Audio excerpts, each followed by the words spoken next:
Start your engines, hear the crowd.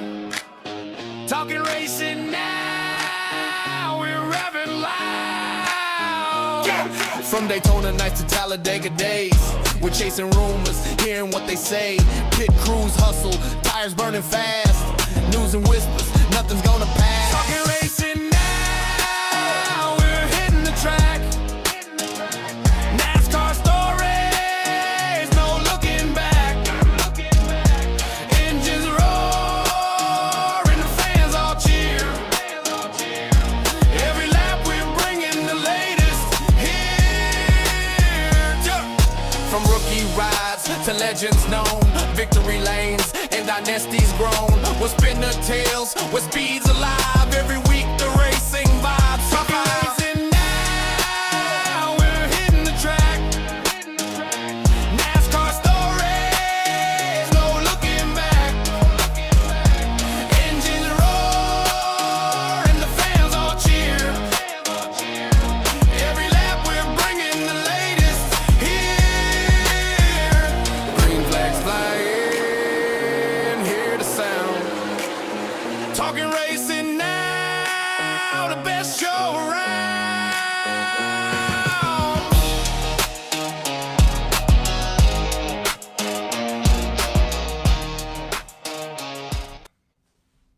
We are live. It is Talking Racing now. I am Sean Stanley, and that is the great Spencer O'Neill. And I can lose the cap because I forgot to turn on the other light. So it's not helping anything at all. Spencer, how we doing today, sir? Good racing weekend, by the way. It was. I'm doing well. What's on the cap? Oh, no, it's just Inter Miami. I got it today. Yeah, from, that's nice. Yeah. I like the pink design there. I like that one. That's what Yeah. my workout hat. So my workout hat as I get ready for this 5K. Oh, There you go. woo! Got goals set. Let's do it. Yeah. Oh, yeah, man. I'm sure Tyler Reddick had some goals set this year. I don't know if he had planned to win 4 of the first 6 races, but here we are. Well, I think everybody Darlington- plans to win 4 of the first 6 races, right? Yeah, Darlington has come and gone, and what is old is new again, as Tyler Reddick, after a 2-race winless streak, is back in victory lane, as Mike Joyce said. I thought that was a great line. He's like, after 2 winless races, Tyler Reddick goes back to victory lane. Like, bro, man. Domination. Yeah. And what's funny, man, with that race, Keselowski had a good car. Blaney had a good car. Blaney needs to fire everybody on that. I don't know. I can't remember if it's the same tire changer each week or what happens, but there is always something happening on his car in the pits, man. It's just, dude, he passed 49 cars in this race, and he was like, oh, that's it? That's less than Phoenix. Think about that. The race he won, he had to pass more than 49 cars to win. In a car that everybody complains you can't pass in. Yeah. Right. Yeah. And he was the class of that field, which means he had no reason to pass 50 cars because he should have always been at the front. Well, minus the electrical issues, I mean, Yeah. and some of the, racecraft issues, 2311 was the, got a little fly here. Sorry. No, good. Yeah, so 2311, they were the class of the field. I thought Yeah. RFK was definitely the second best race team of the day. And then I thought Ryan Blaney kind of stood on his own. Although Austin Cindric had a solid day. He got his first finish in the top 10, got himself a top 5 because he got 5th. So as a proud 2-car member. Oh, this side. There it is. There we go. As a proud 2-car man, I was happy to see my boy do well. Happy to see the car in the top 5 and playing well with others. Uh-oh. I feel like he's getting something. No problem. I had to turn the light on, man. I Oh, no. I thought we were going to get a surprise. I was like, oh, shit. No. I don't do the Frankie Fresco. If I'm going to surprise, it's right away. Talking game. What's up, Tony? Hey, Tony. We're talking racing now. Yes. And Always talking Papa's racing in, now. as always. Hey, Stoney. Those three kind of, the Chevys just never were. They have been off this whole year, right? Yeah, Chevys have not been impressive. they had that little stretch in maybe the end of one where it was like Larson, Elliott, Byron, and then slowly it just never came back again. And then Larson, of course, hits the wall, breaks, I think, an axle or something on the back. Or one of them, he did something where he couldn't move. And I honestly thought they were going to bring out the caution. I was about to be like, this is some bull crap, man. Because I will tell you now, if there was a restart, Blaney's winning that race. If there's a restart, Carson Hocevar's winning that race. Actually, no, you're right. You're right, Hurricane. Yeah, then I would have won. Damn it. Damn it. Should have wrecked him. Should have got the caution. Damn it. Yeah. Damn it.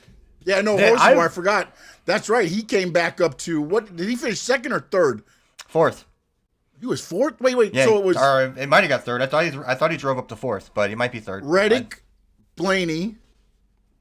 I think it was Hocevar, then Kozlowski. Oh, no, Kozlowski was third. Hocevar might have been fourth. I think that's what it was. One of those. Those were the top four cars, I think. Let's see.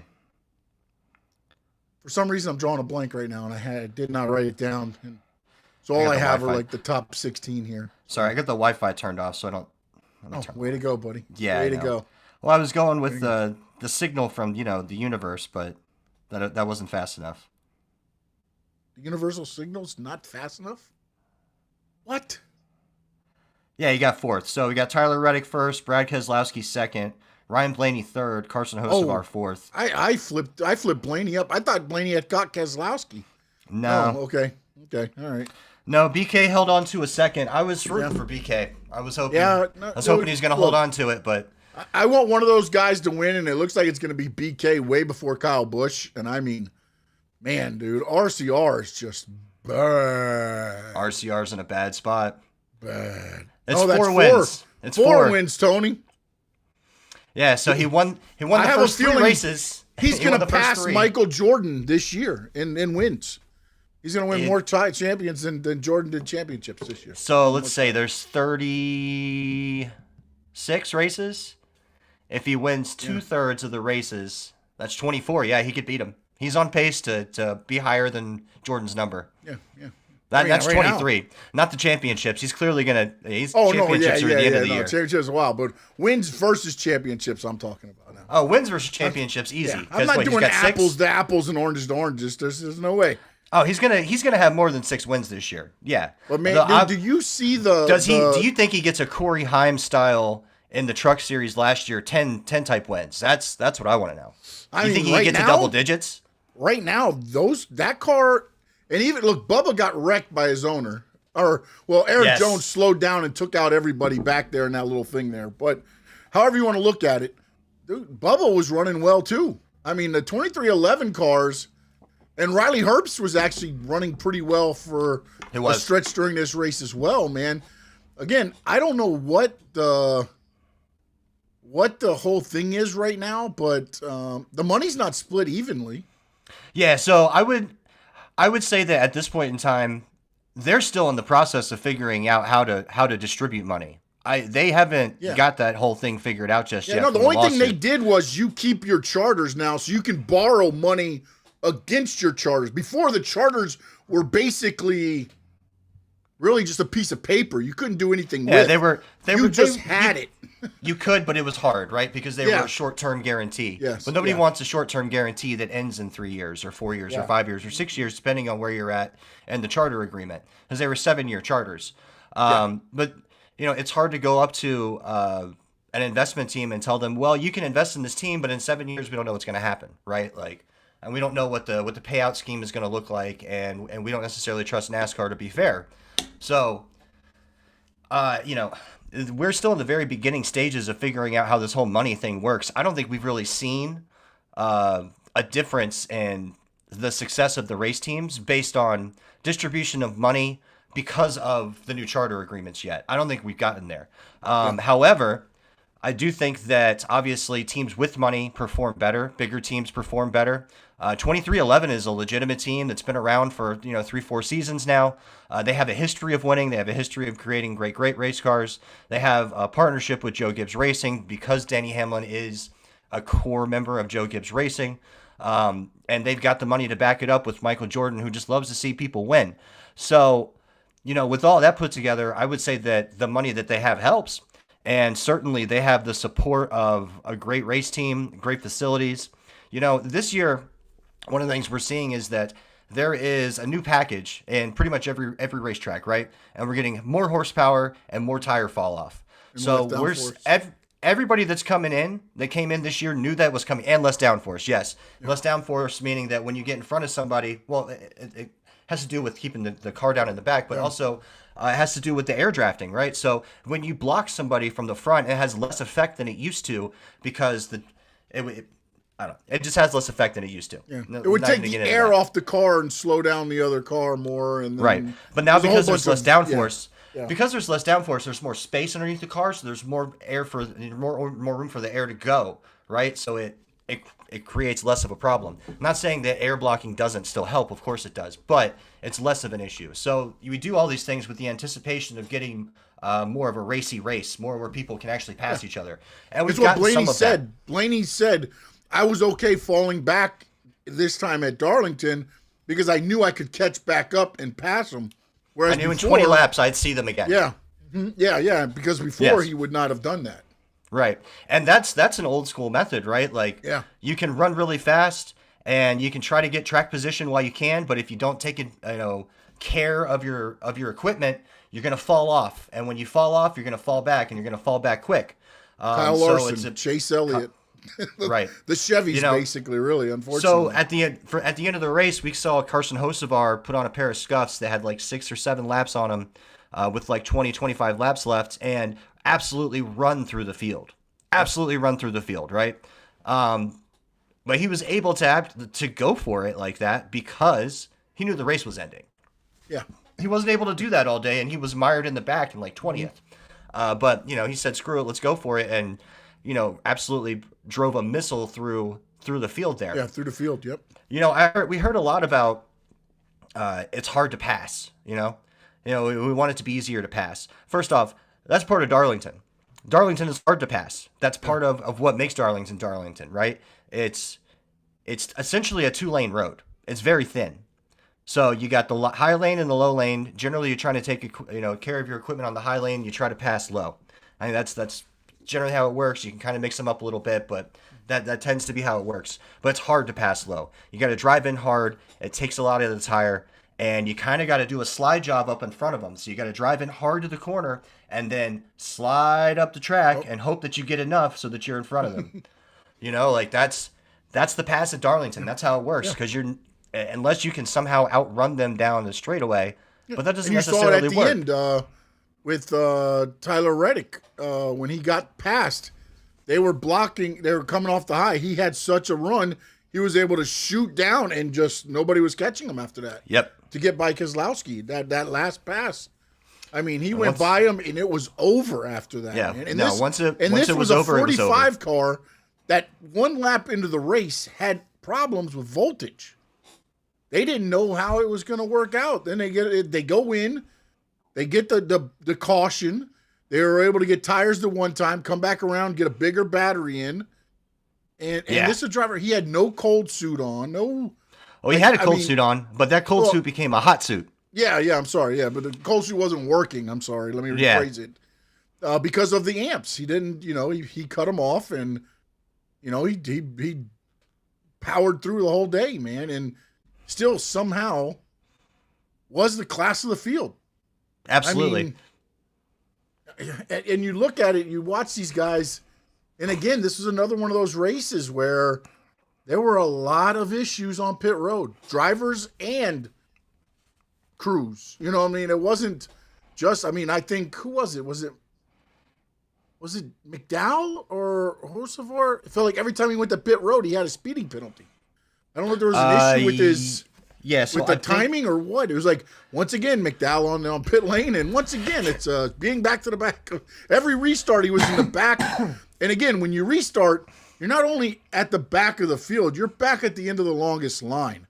Right. So you're basically in last place. You're behind the lap cars. Yeah, you're behind those lap cars that are already, fighting for their lives, so it's harder to get through there. And we saw them come through it one time at least. But I just, man, dude. And the one thing I want to ask you is this, man. And this is me thinking as a casual race fan. Maybe, I want to give NASCAR a shot. I turn onto this race, and all I see is one car following the other until we get a caution for a stage break to give these guys a chance to catch up. And by the way, I actually didn't mind the stage breaks in this race. What did you think? No. I'm going to Dikembe Mutombo you here on this one.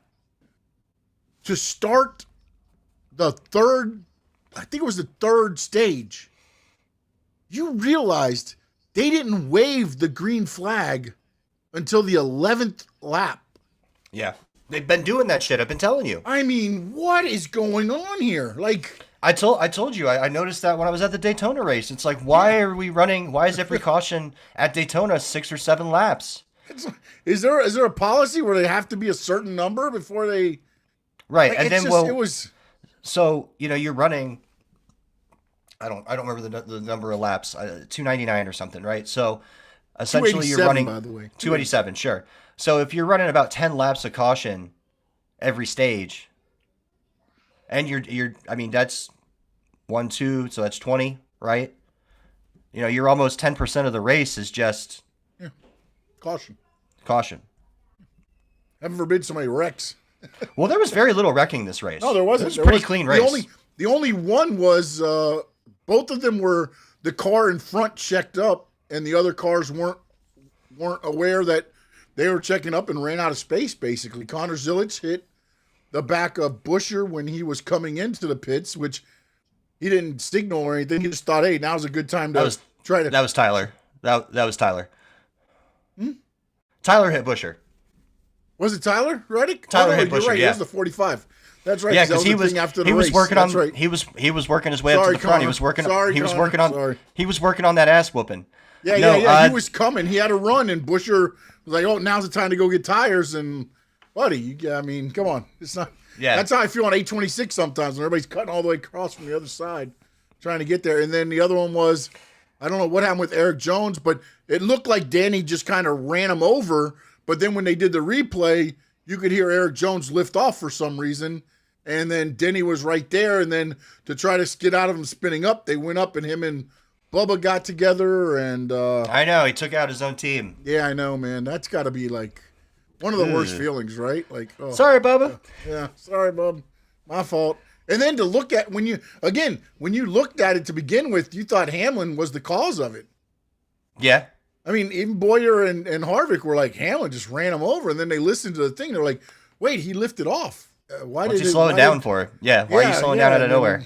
Yeah, and it's like, okay, all right, we'll give Denny Hamlin the break this time. There, I was like, man. All right, so those were your wrecks, but as a guy, some person just flipping through and like, hey, what? Let me give this a try. I want to ask you your opinion.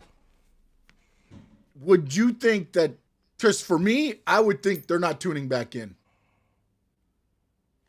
Knowing nothing about NASCAR, not understanding all of the issues inside the cars. I'm talking about just watching it and seeing cars go left turn, left turn, left turn, left turn, left turn.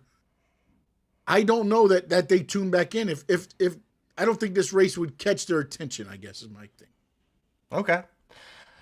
I mean, I guess the question is, do you want a 1990s style NASCAR race, or do you not want a 1990s style NASCAR race, right? I think people forget what that era looks like, what it actually looks like when the race is run.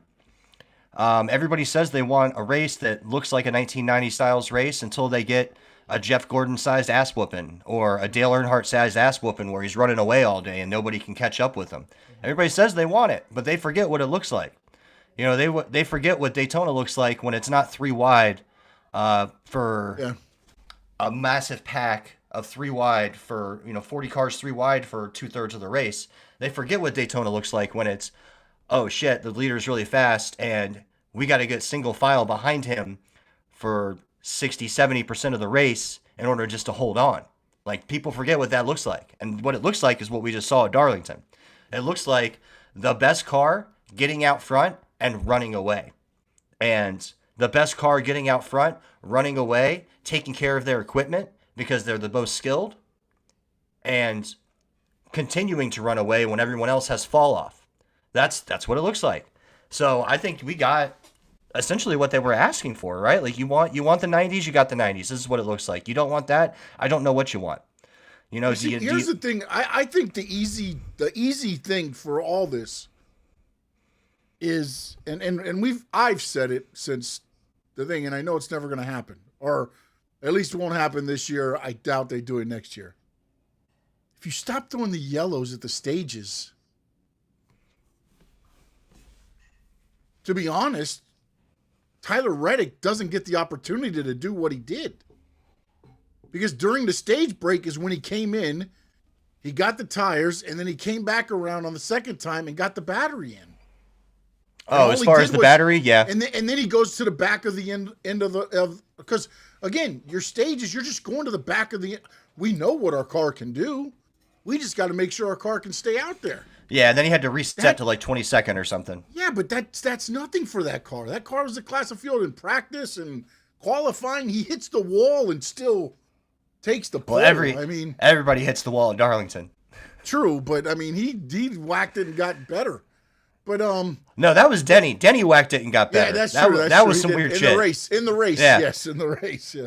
They're like, I don't know, maybe he knocked the toe link in like a quarter inch or something. Sometimes you do that and it just wakes the car up. I'm like, yeah, it took off. It took off. Yeah, it did. Man. It took off. It was weird. But again, I ain't never seen something like that before. You don't allow this to happen if you don't wave the caution at the stage breaks. Just let him keep running. Yeah. Well, I mean he was. There's no saying that he wouldn't have made it. He just wouldn't have done it with air conditioning. But he wouldn't have gotten that break, and he would have been down. If they would have had to do it, he might have went down 1, maybe 2 laps, depending on how quick they could get it done. He would have been more uncomfortable for sure. He wouldn't have been able. Did you see that little contraption he got to suck the water out of the cool suit? Oh, is that what that was? I wasn't sure what. I just saw him. Yeah, so I don't know if the cool suit comes with a valve or if some absolutely brilliant person put a valve in there. But there's a valve in the cool suit that he was wearing, and essentially all that thing was essentially it was something to create pressure, and you put the little hose in the valve. Water comes out the bottom, and then you turn on the compressor to pull the rest of the water out, and you pour the water out the window, and that's what that was. He had a little contraption to essentially to get the water out of the suit so he wasn't burning alive. Now I know. I was going to ask you now when they're doing that, does that water start like boiling? It doesn't boil, but it gets hot. Okay. So yeah, it's got nowhere to circulate, right? So it's just sitting on you, and the car is, 100 and whatever, 150 degrees. I don't really know, but it's hot as balls. Especially on that day, it was even hotter because it's the hottest day, hottest race of the year so far. Right, on the Lady in Black, right? Exactly. But no, it's not. It's not that it boils, but it raises your body temperature, and it raises your body temperature more than it normally is. And if you look at it, it's like a wetsuit. It's really tight. Yeah. So there's no heat getting out already. Your body is already keeping the heat in. And now you've got this water that's just sitting there. It's heating up on top of your chest. And there's no relief. Yeah. There's absolutely no relief unless you get that water out. So, I mean, Denny Hamlin doesn't wear one. There's a lot of guys that just don't wear the damn thing. They go old school and they get an ice pack, which is what Tyler ended up doing. They throw it on their chest, close up their vest, and they keep going. They get icy water. They do what they got to do.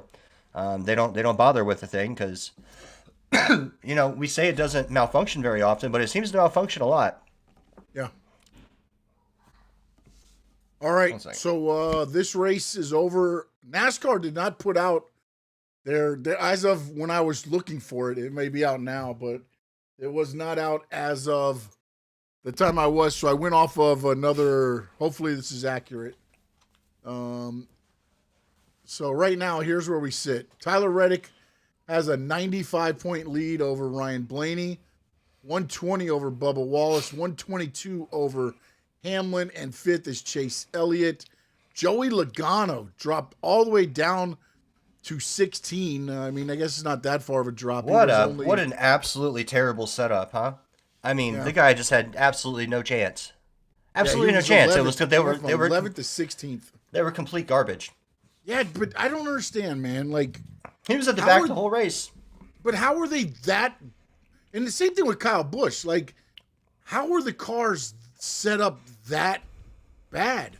They obviously did something that Austin Cindric and Ryan Blaney did not do, right? So we know that the setups at each race this year, at least for the first race, are going to be a bit of a guess. That's always a bit of a guess, but it's an educated guess. And with this year, with the tire fall off and with the increased horsepower, like what we're talking about, every race is a guess. At least it's not even a very well educated guess. Like they can try to figure it out, but obviously Joey's team decided to go do something that Ryan and Austin did not, and they were wrong.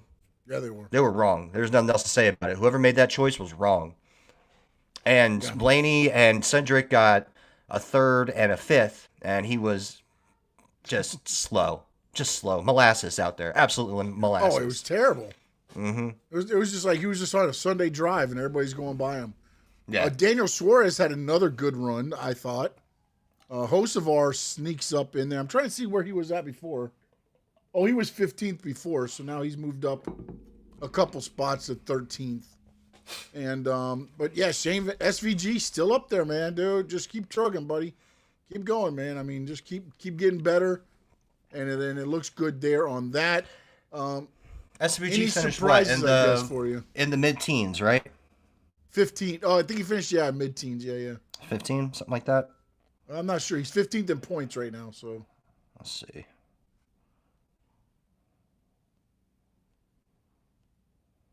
He finished 14th at Darlington.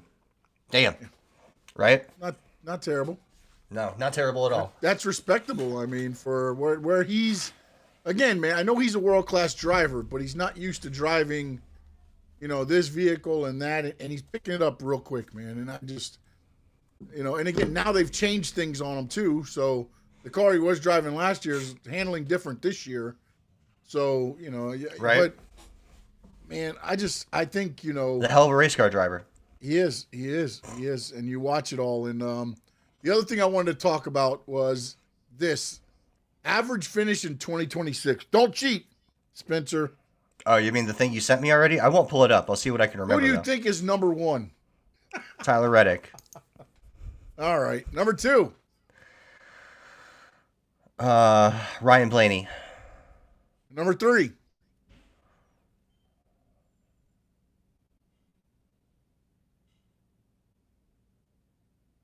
It didn't make a ton of sense if I remember correctly. It's not Bubba. It's I'll go with Denny.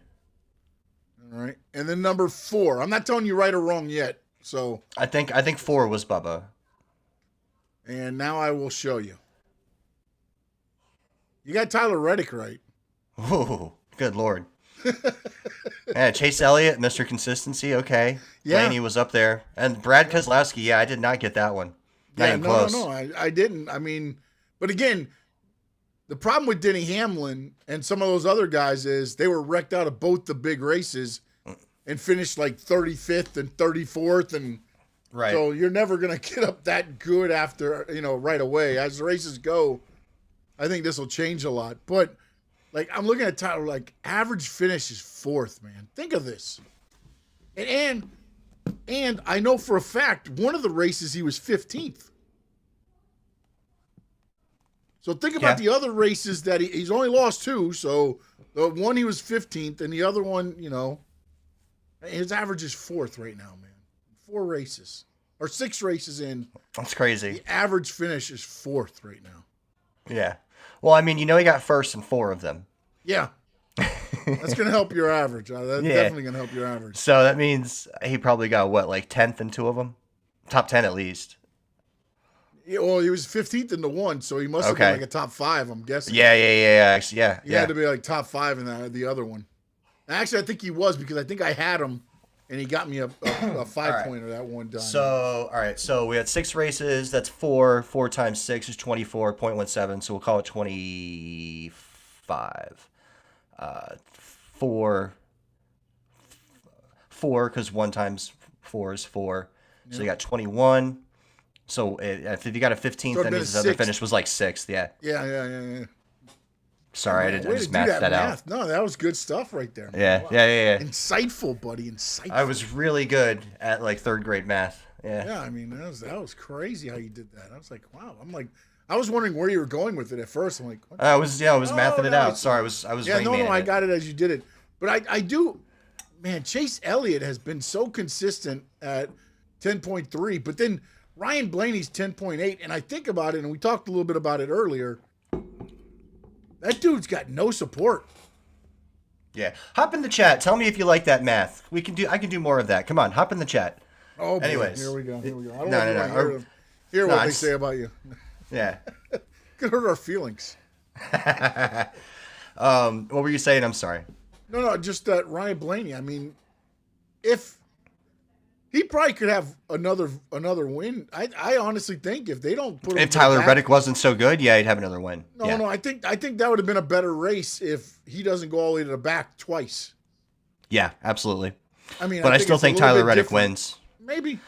I think his car was just so much better. It was a rocket. It was an absolute rocket, and there was nothing anybody could do about it.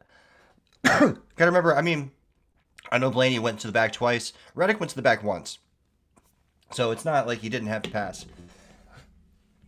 Yeah, but when you look at that, though, I mean, Reddick went to the back because of issues from the car and stuff.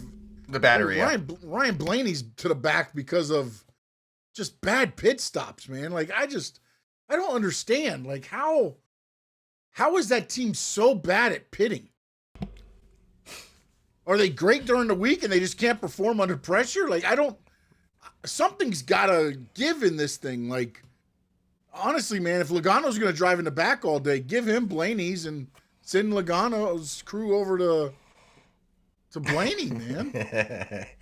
Yeah, or just take somebody off their spot and time to go get somebody else. If I'm Ryan Blaney, they've got people in the under, like, Penske is a large operation. They've got IndyCar, they've got short track racing, they've got they've got drag racing, they've got everything, right? So they've got people that can do this job. Now this person has obviously earned it, but if they're not performing, they've got someone that can take their spot. So you just go in house, you find the person that's next, you move them up, and you put them in. Yeah, if I'm Blaney and I don't hear that they're making changes, I gotta ask. I gotta be like, hey, I need to talk to Roger. I gotta talk to Roger real quick because I can't keep doing this. I passed in 2 races. I've already passed 100 cars. Yeah, I'm starting to second guess myself. Does Penske have drag race? They don't have drag race, do they? I don't know. I never heard Penske. I think I might have made that up. Yeah, I might have made that up. I had your back though, bro. I appreciate that. I made that up. But yeah, but they are everywhere.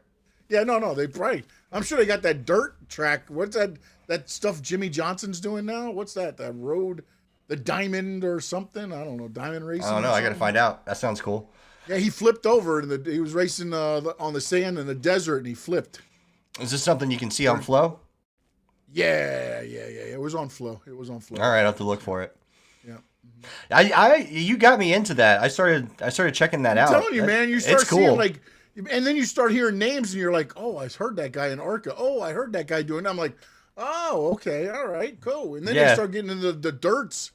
Later on, you're gonna start. You get to see some of Keelan when the tour stuff. So right. Look, man, I think it's cool, man. The fact that you can get some of that in there, and again, I can't go to all these tracks. I wish I could. I would love to. I mean, looking at the attendance and the crowds.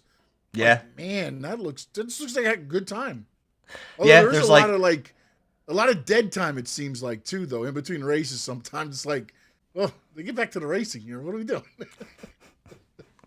Well, because each race is like 10 laps. Yeah. Yeah. Well, you get used to NASCAR too, being so like at 10 this, at 12 this, at 14 this, at 15 they're in their cars, and then this, and then when you get to those, it's like, hey, let's speed it up a little bit, buddy. All right, you're done. Let's go. Yeah, I was watching one the other day, and they're like, after the race, we're gonna have ourselves a demolition derby. Oh yeah, baby. It's like, all right, demolition derby. It's a demolition. Then they got a bunch of massive beach balls and threw the beach balls in the demolition derby. So I don't know. It was cool. It was 2:00 in the morning, so I was having a good time. Damn, man. when you have trouble sleeping, just whip on the flow, huh? That's right. All right. How do we do this week, man? All right, so let's see. So you went with Denny Hamlin, who got 11th. Christopher Bell, who was 19th. Chris Buescher, who held on, got you at 9th, so you got you 1 point. Yeah. You were at 56 points, you're now at 57. Yeah, baby. I had Chase Elliott, who started out pretty well, but then fell into the middle and never really recovered. He got a 15th. I got Ryan Blaney, who drove up and got me a 3rd.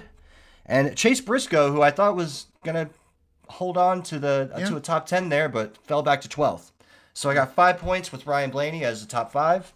My 29 points became 34. So I'm hot on your tail, 23 points behind you, 57 to 34.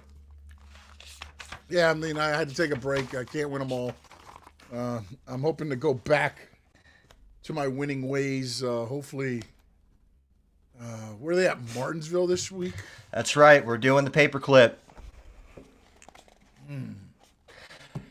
Anybody that doesn't know what Martinsville is, Martinsville, Virginia, is what they call the paperclip. It's a short track.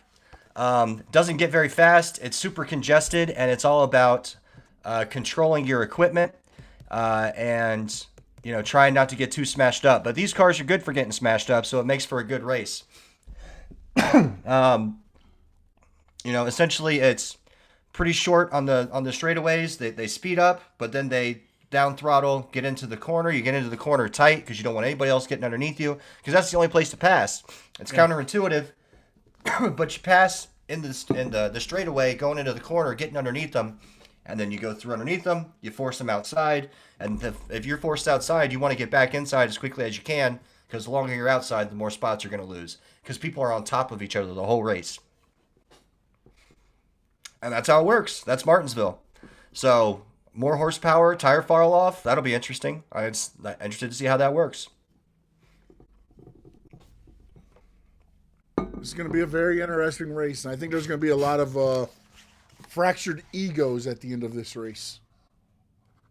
I think we might finally get our first fight of the year, because I think Suarez and Chastain are going to be side by side at some point, and I think Suarez is going to do the 5-knuckle shuffle on Chastain's head. Am I first this week, or are you first? You are first. Yes. All right.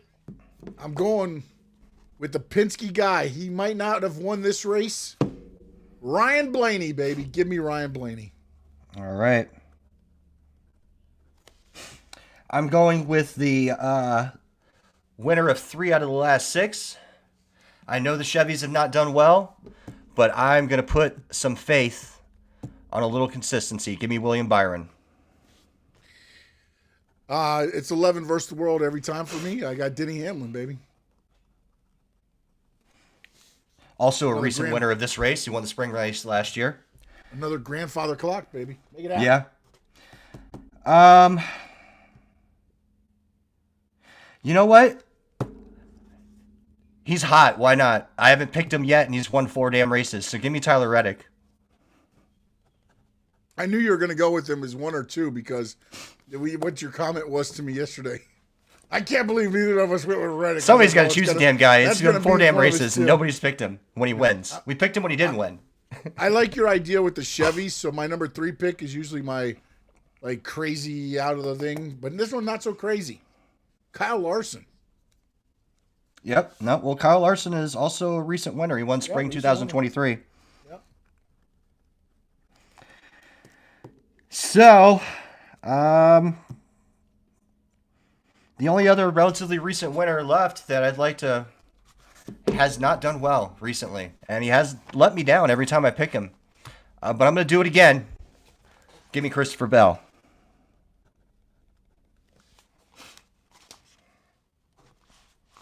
I think we got some good stacked teams there. I think that's a pretty. I think we probably got the top 6 odds. Although I think Keselowski's going to move up in some odds just because he's been so consistent lately. He's one of the guys that's like, you can only knock on the door so many times before you finally break through. So that's right. Well, we'll see how that goes. I'm very interested, and I would be happier. It's hard to keep a if Keselowski can win, man. It's hard to keep a former champion down, especially when the team is doing well. You know, Richard Childress Racing is struggling right now, but Rouse, Fenway, Keselowski, I got it. Yeah, Rouse, Fenway, Keselowski, they are RFK, baby. They're hot, and that's not a bad pick. Also, Chris Buescher, the model of consistency. You never know. Yeah, man. He's got to break him through. And Chase Elliott have been very consistent this year. Well, Chase is always consistent, but Buescher, you know, he's going to break through and get one of these. But also, I think the thing, too, is Chase Elliott seems to do good in stages, get stage points, and he has that lackluster finish. Yeah, he finishes like 10th, 11th, 12th, 15th. Buescher doesn't do good in the stage points, but then he has a good finish. It feels like, you know, and again, he works his way up there, yep. Yeah, you're going to see this. The good thing I like about this racing, too, is that, I mean, you're earning your points. Whatever points you get, you earn. I mean, it's not, and again, I know they stop the race for 12 laps before they restart on every damn stage, but you know what, man? I mean, it's not going to be perfect no matter what they do, because we're never going to get back to the way we had it before it ended up going to the stages. I mean, Mark Martin was on there yesterday. Kudos. Cool to see Dale DW get up there and do the boogity, boogity, boogity. Boogity, boogity, boogity, boogity. Yeah, man. Let's go racing, everybody. And he nailed it, too, by the way. Yeah, he did. Nailed it. I was like, damn, hopefully somebody was tapping him. You know, probably Harvick and them were squeezing him when it's go, go, go. Well, he didn't want to do it. They're like, you got to get up there and give us a woogie boogie. Come on now. Yeah. They tried to leave, and he was there for a good 10, 20 laps. He got into it. Yeah, the grid walk was a little, I was like, ooh. Yeah. He's a little rough. He looked old on the grid walk, right? Yeah, he did, right? I was like he didn't know which way to go. Like, I was like, ooh, this isn't a good look. Michael's just walking his brother around. You can tell he doesn't spend as much time with the drivers as he used to. Yeah, and you can tell he says he watches some of the product. He doesn't watch that much. He doesn't. No, man, he's doing it. He's got his own thing going on now. No, I'm not saying he has to. He's got no reason to watch it, honestly. Right. Man. I mean, you know, but when you were there talking, it's just like, oh, make the rod go faster, make the hot rod go fast. You know, he wasn't talking nothing about any other car. He's like, make the hot rod go faster, this and that. So that was cool there. And then I like seeing DW out there because I just saw I just rewatched In a Moment, I think is what it's called. Mm-hmm. The Michael Waltrip sort of documentary that's about him and his relationship with Dale Earnhardt. Yeah, I think it was In the Moment. I think In the Moment, yeah. I just rewatched that like maybe a week ago. So that moment from when he won the race, and then that's of course everybody knows what happens. And then obviously it goes to the 4th of July race, and he's running second. Junior's running first. He could try to pass him. He decides to block for him, just like Dale did for him. They get 1 and 2. They celebrate together. You know, shit you couldn't write. Absolutely couldn't write. It gave Waltrip his chance to celebrate. I remember when that happened, people were like, "Oh, Waltrip kind of." And I was like, "No, man, dude, he didn't get a chance to celebrate his people are family victory, man." Yeah, these people are family. When you watch this and you see what, you know, you even see deeper what it really was, because you know, he made that car ride available only for Michael Waltrip. Yes, yeah, they were a two car team. They didn't have a third car. They weren't going to. No. And he did it specifically to bring Mikey in. Yes, exactly. After begging him to come ride with him for years. Yeah. Man. But yeah, so because of that, I enjoyed seeing DW out there. No, I love all of that stuff. But what my point was with Mark Martin being there, they asked him, and he's like, "Look, it's never going to be perfect, but I think we found the best compromise." And I believe that is correct. I believe that is correct. But I think if they would stop waving the damn yellow so much on these things and stop the stages, I think it makes the race even better. Because now you have to strategically plan. Instead of going, we've only got to do, like, for instance, this race in Darlington. I think each one was like 90 laps or whatever the stages. So they were trying to get to 45, and then they get 45 on. So the tires are 45, 45. Some were short pitting, some were trying to go a little longer. Right. But if you're not getting that yellow, are you running that? Are you running that strategy? Right. Well, and then also the part they weren't really talking about is you run that yellow. So if the thing's 95, it's really 85. Yeah, right. True. So then they're coming in early at lap 39. So they're really running on those tires for like 29 laps. Yeah. 20. Yeah, and then what? They're going to go back out and run on the next tires for which is why 50, 60. Like, well, Hocevar had that one, the scuffs, because that's probably what happened. They ran them that one time. They short pitted. Hey, these only got so many laps on them. All right, throw them back on. Let's go. Yep. And that's why, again, you can strategically try to do that knowing you've got yellows to fall onto. If you didn't have those yellows, I think it makes it a lot more interesting as far as how the drivers, how long they go, how short they go, knowing you're not getting that. Again, you've got to come in. And it makes it tougher on the pit crew, too, because green flag pit stops, you make an error, you're down a lap. You're down a lap. You're not just to the back of the longest line. Most tracks, again, depending on the pit sequence, most tracks minus a speedway, you're probably down a lap. you make an error, you lose 5-6 seconds. It's a lot of ground. Yeah. Yeah, and they made it easier on the pit crew with one damn. It's not even they got to hit all 5 now.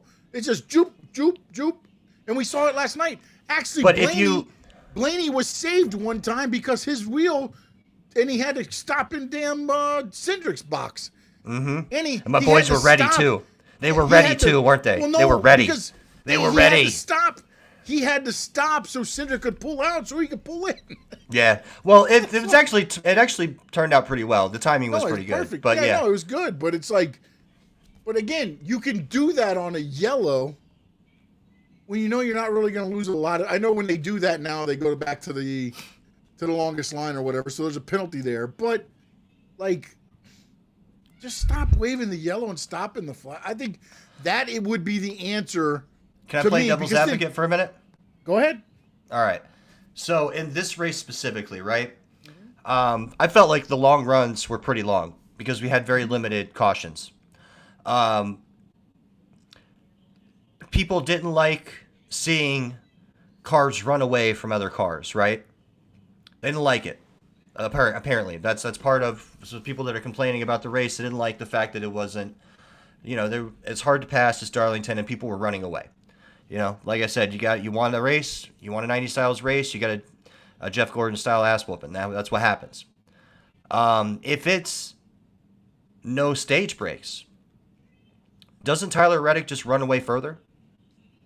Doesn't the race become more unwatchable for the casual fan that we're trying to bring in? Some dummies like going to go too long on the people tires. People like restarts. People like restarts. Somebody's going to go long on the tires and then wreck. And then now you've got the whole problem of, I went into pit, now I'm back because I've wrecked, the yellow comes out and things like that. I mean, there's other avenues to this, I mean, dude, you know how NASCAR is. They'll just throw a flag when they want and be like, debris on the backstretch. I mean, come on. Sometimes there is debris on the backstretch. We saw what happened when we saw a lot happen last week when Noah Gragson blew his rotor out and it popped 4 tires. Yeah. But again, it's just, to me, like, you don't know what's going to happen if you just let it run. You don't. But people like restarts. But you do know what's going to happen if you just bunch it back up. But then that's what I say, though. Like, for everything that Tyler Reddick in 2311 is doing to go to the track and be that dominant car, you neutralize it by stopping the race every 52 laps. It didn't look neutralized to me. It looked like an ass whooping. It was an ass whooping, but still. Again, how much more of an ass whooping would it have been? Did he pass inspection? Do we know? I haven't even looked. Yeah, I'm sure he has. Everything was official. I haven't heard anything yesterday. Yeah, I haven't heard anything otherwise. But trust me, if he didn't, RFK would have been all over that Brad Keselowski win. Also, he's passed every other inspection so far, so there's no reason to believe just because he's out there kicking ass that he would fail it. Just wondering. And plus, 2311 will never fail an inspection, at least for the first half of this year. You excited for it? Because then the conspiracy theory starts. Really? We failed, huh? Well, the conspiracy theory goes the other way now. It's like, oh, okay. You win a lawsuit, and all of a sudden you win 4 of the first 6 races. Yeah, amazing. Yeah. It's amazing.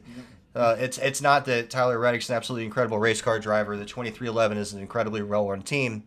And I don't give Michael Jordan credit for that part. I give Denny Hamlin credit for that part. Well, I give the competition director credit for that part. Yeah, I give Joe Gibbs Racing credit for that part.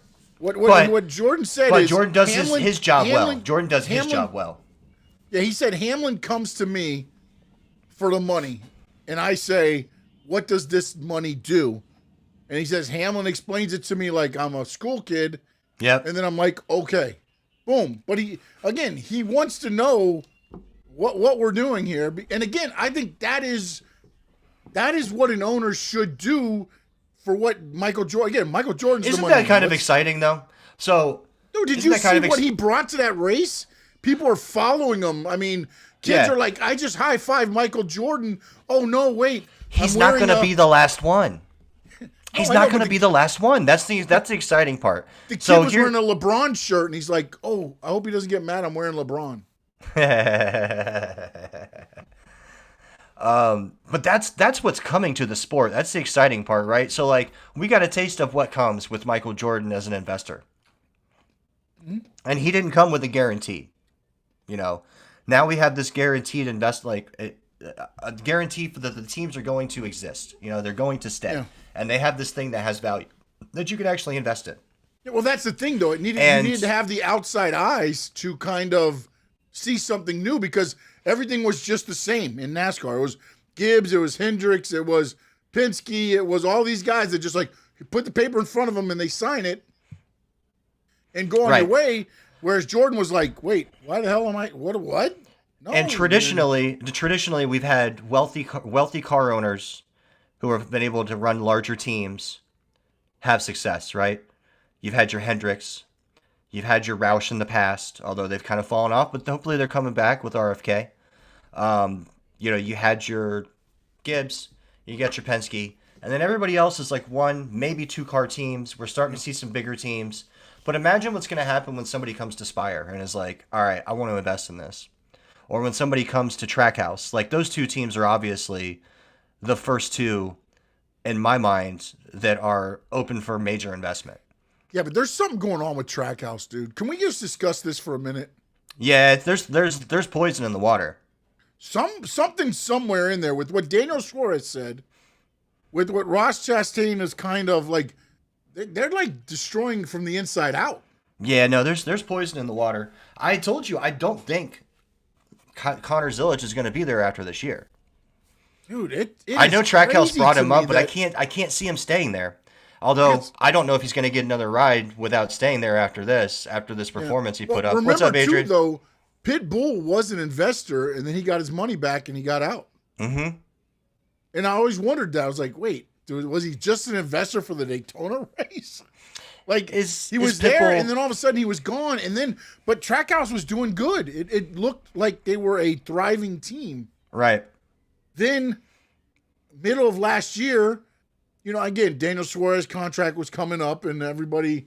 Then it's kind of like, and then what was it at the end? He just said, "I want to go somewhere where I'm wanted or something," or no, I think it was his wife or his girlfriend at the time said Daniel needs to go somewhere where he's wanted or something like that. And then now you start hearing all this stuff, and then like Chastain said something to him, and he was like, I just told him that it was unprofessional the way he came at me.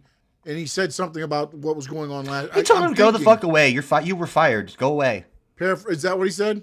You can see him said. I don't know what else he said, but you can say you were fired. Okay. You got fired. He's got sour grapes. I'm sorry. Daniel Suarez he's racing really well for Spire right now, so I don't want to get behind his racecraft. But I think Daniel Suarez has shown himself to be kind of an asshole. Personally, really, we know Ross Chastain is an asshole. Yeah. No, We know that. 100%. But Daniel Suarez is, throws his little baby face out there, and everybody thinks he's lovable, and he wasn't winning, so he's not any threat. No, I think he's kind of an asshole. Also, Daniel Suarez can fight, so don't underestimate Daniel Suarez. He's kind of a badass. But I thought, look what he's doing in the Spire, though, and I thought it was funny yesterday. He's running his ass off. When Clint Boyer and Harvick on the thing were like, I think a lot of the thing that's wrong with Chastain is he's watching a guy that left his crew, left his team, go to another team, and is running better than him. Yeah, and they see each other every race in the middle of the pack, and then he's going one way, and Daniel Suarez is going the other. And it was very. In the meantime, he's got Michael McDowell over there, and he's got Carson Hocevar over there, and they've got a really cool team. Spire is a really cool team. Now, they may be stealing intellectual property, but we'll find that out soon enough. Hey, whatever works, baby. If you ain't cheating, you ain't trying, baby. This is NASCAR. Right, what are we talking about? Go ahead and try to prove it. All right, man. Hey, let them know where they can get. Oh, wait, is there no doubt today? No. I don't have one for today. I'm sorry. Now I asked for it and we don't have one. I'm sorry. Yeah, that's no doubt about it right there, baby. That's right. I feel like Greg Cody over here. Yeah. All right, man. Let them know where to get a hold of you, Spencer. All right. You can find me on X at NoldOut87. You can find me on them YouTube streets hanging out. Tony talking game over there. Adrian over there. Obviously hanging out with Sean, doing the Squared Circle Digest, South Florida Sports Unfiltered. Just talking shit, hanging out. You can find me on Facebook if you want, but I probably won't check it. So just hit me up on X, man. NoldOut87. You can follow me at SS_Sports Talk on X, Stanley Media House, all other social media avenues, Stanley Media House Network on YouTube. We got Talking Racing now, 7 p.m. on Mondays, Tuesdays, Wednesdays-ish is the Squared Circle Digest, depending on my schedule. And then, of course, Friday at 7, it is South Florida Sports Unfiltered with the great Adrian from the Rainy Day Pod. We cover everything South Florida sports. And once again, we appreciate each and every one of you listening. If you're watching us on X, on Twitch, on Facebook, jump over to the YouTube channel, Stanley Media House Network. Hit that subscribe, hit the notification so you know when we go live. And in the words of the great Spencer O'Neill, Talking Racing now! Talking racing now, the best show